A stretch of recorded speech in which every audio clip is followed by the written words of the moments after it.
আসসালামু আলাইকুম সুপ্রিয় দর্শক, আপনাদের ভালোবাসায় আসলাম এক অসহায় মেয়ের কাছে। আমরা শুনবো তার জীবন কাহিনী। আসসালামু আলাইকুম। ওয়ালাইকুম আসসালাম। হ্যাঁ আপু, কেমন আছো তুমি? এই তো ভাই আলহামদুলিল্লাহ ভালো। আপনি কেমন আছেন? আল্লাহ তালা খুব ভালো লাগছে। যাই হোক, নতুন শাড়ি পরছো, তোমার নাম জানো কি? সোনিয়া আক্তার। তোমার হোম ডিস্ট্রিক্ট? গাইবান্ধা। গাইবান্ধা না? হুম। তোমার ফ্যামিলিতে তোমার বাবা মা তো আছে? জি, আমার ফ্যামিলিতে আমার মা আছে, বাবা আছে, আর আমরা তিনটা বোন। তোমার আব্বু অসুস্থ বলছিল, এখন কি ভালো হয়েছে? না, ভালো হয় না এখনো। এখন আছে, অসুস্থ। এখনো অসুখ বেশি, এই তো? তো হুম। এখন তুমি কি করতে চাচ্ছ?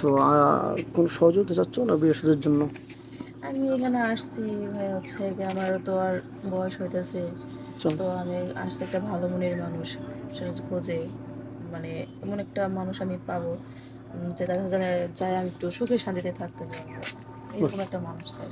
আচ্ছা, যাই হোক, অনেক প্রবাসী ভাই আছে, তার একটা বাচ্চা আছে, তার ওই আরেকজনের সাথে পরকে ঘরে চলে গেছে।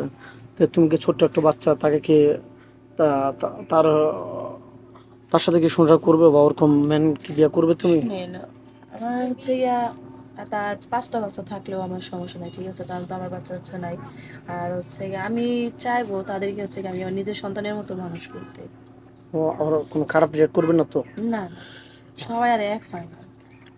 তো যাই হোক, তোমারও বিশ্বাস করে সে চলে যাবে, তার হ্যাঁ। সন্তানকে তুমি মারধর করবে বা না না, খারাপ আমি ধরনের ওরকম বাজে কেন রেট করবো, করবে? কারণ সে হচ্ছে গিয়ে আমার বিপদের সময় আমার পাশে দাঁড়াইছে। সে হচ্ছে গিয়ে আমার ভালোর জন্যই তো হচ্ছে গিয়ে বাইরে চলে যাবে, তাই না? জি জি তো জি। আমি তার বাচ্চা কাচ্চা আমি কেন কষ্ট দেব?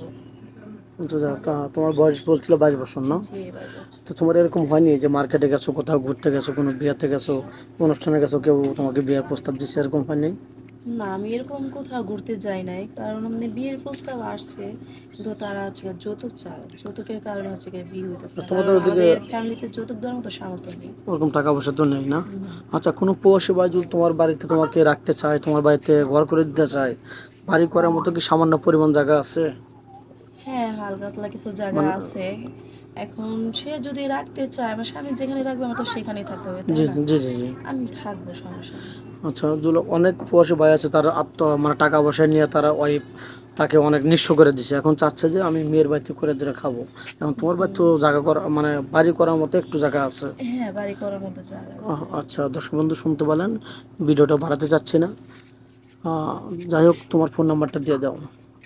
ভাইয়া, আমার কোনো ফোন নাই, আর আমি ফোন ইউজ করি না। ফোন তোমার নেই কে আছে? আদৌ কিনতে পারোনি, এই তো? না। তো যাই হোক, মেয়েটা অনেক সুন্দর, অনেক কিউট, নরম ভদ্র মেয়ে, নামাজ কালাম পড়ে, মুসলমান। মেয়েটা কোনো ফোন নেই, আমাদের নাম্বার দেওয়া থাকবে, কেউ ভিডিও কল দেবেন না দয়া করে। অডিও কল দেবেন, ভিডিও কল দিলে ব্লক করতে বাধ্য হবো। ভালো থাকবেন, সুস্থ থাকবেন, আর মেয়েটার জন্য দোয়া করবেন। আল্লাহ হাফেজ।